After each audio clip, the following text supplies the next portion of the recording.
और नबी के बीवी वालिद हजरत अब्दुल्लाह की कब्र की जियारत करें।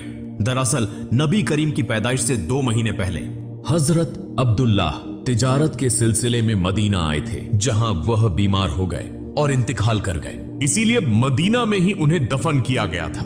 हजरत आमिना यहीं बैठकर नबी को उनके वालिद के बारे में बताती हैं और कुछ वक्त नबी के साथ गुजारती हैं। लेकिन सिर्फ 2 महीने बाद हजरत आमिना अचानक बीमार हो जाती हैं और इसी बीमारी की हालत में मदीना से वापसी के दौरान रास्ते में ही हजरत आमिना का भी इंतकाल हो जाता है। चूंकि केवल 6 साल की उम्र में ही पैगंबर मोहम्मद अनाथ हो गए। लेकिन इसी दौरान जब यहूदियों ने पैगंबर पर हमला करने की कोशिश की तो पैगंबर मोहम्मद के चाचा हजरत अबू तालिब ने उन्हें रोक दिया।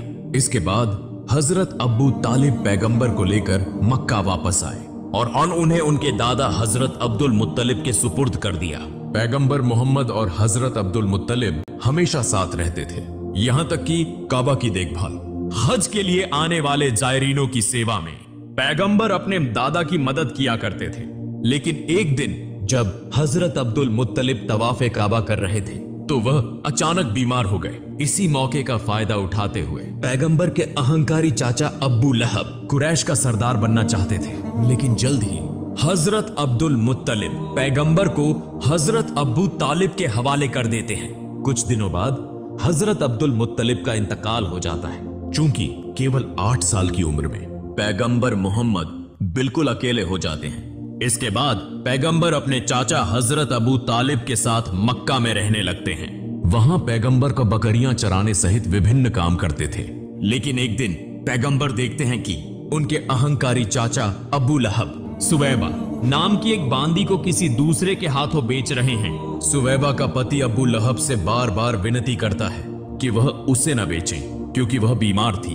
अबू लहब जवाब में कहते हैं, अगर तुम मेरे पैसे वापस कर दो तो मैं उसे नहीं बेचूंगा। तभी पास खड़े पैगंबर कहते हैं, चाचा आप उस सुवैबा को आजाद कर दें, मैं खुद आपकी रकम वापस कर दूंगा।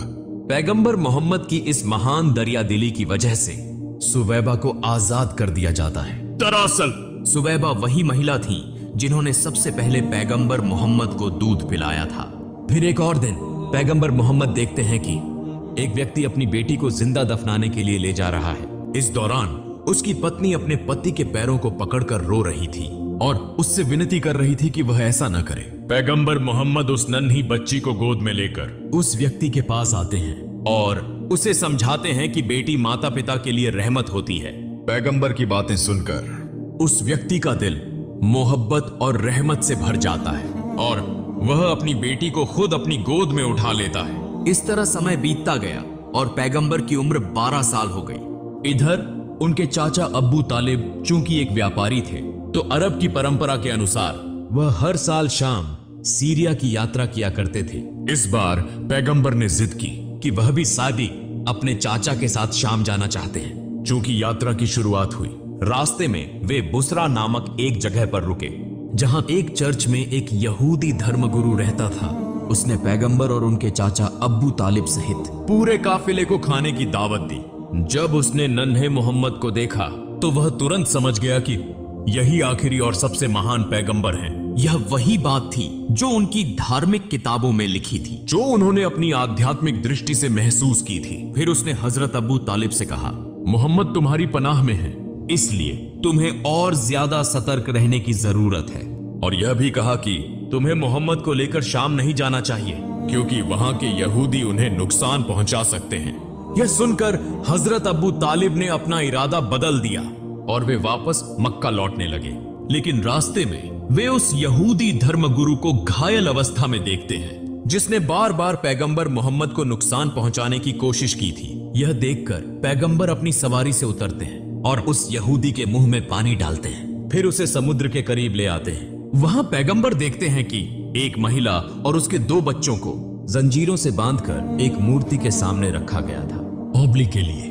दूसरी तरफ वहां के मछुआरों का कबीला पूजा कर रहा था ताकि उनका देवता यह बलि स्वीकार करे और उन्हें अपार धन प्रदान करे। लेकिन जब प्यारे पैगंबर हजरत मोहम्मद ने यह दृश्य देखा, यह देखकर वहां के मछुआरों ने पैगंबर को रोकने की कोशिश की, मगर तभी समुद्र की एक जबरदस्त लहर उठी जिसकी तीव्रता से वह मूर्ति जमीन पर गिरकर टुकड़े टुकड़े हो गई। यह दृश्य देखकर वहां के पुजारी डरकर अपने घरों में छुप गए। कुछ देर बाद जब वह समुद्री तूफान थमा तो लोगों ने देखा कि असंख्य मछलियां तट पर इकट्ठा हो गई हैं। यह देखकर मछुआरे हैरान रह गए और जल्दी से वे मछलियां पकड़ने में व्यस्त हो गए। दूर खड़ा वह यहूदी धर्म गुरु भी यह सब देखकर दंग रह गया।